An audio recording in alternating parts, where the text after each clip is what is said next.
I've been a journalist for about, 35 to 40 years, and I've been able to work in Halifax, Ottawa, Hong Kong, Seoul, and I spent 8 years in London, which was a lot of fun. And I've covered the US financial markets in Canada, but I was still covering them.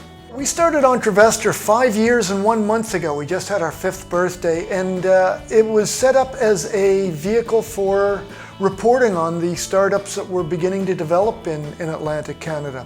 It was just after the Radian 6 exit, and there was a lot of buzz about the whole startup thing, but nobody was reporting on it as much as they should be, we thought. So we started off with pretty well weekly reports, and now we publish a few stories a day most days. Entrevestor started, I had a few irons in the fire, and this was going to be a side job. All of the other things fell through, so Entrevestor just kept growing and growing, and we started to make more income, and the whole community became a bit more interesting. The landscape for startups is unrecognizable today compared to what it was in 2011. We've just completed our research report on startups in 2015. And the number of startups that we cover has grown to 368. That's an increase of 28% over the previous year. So the number of startups is growing. But what's really interesting is at the top of the pyramid, we're seeing more companies gain more success internationally. There are now about 30 companies that have $2 million or more in revenue each year.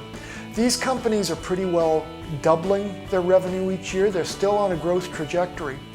And because of that, because of their success, revenues in the overall sector are accelerating each year. 3 years ago, they were growing by about 30%, 2 years ago by 37%. Now they're growing at about 66%. And it's not because we've got more little companies coming up at the bottom. It's because the ones at the top are just growing and having far more economic impact. I think in any startup community you're going to get a feeling of camaraderie, mutual support. So that is, you get the feeling sometimes it's an Atlantic Canadian thing, but I think that exists everywhere. The real benefit here is efficiency of capital.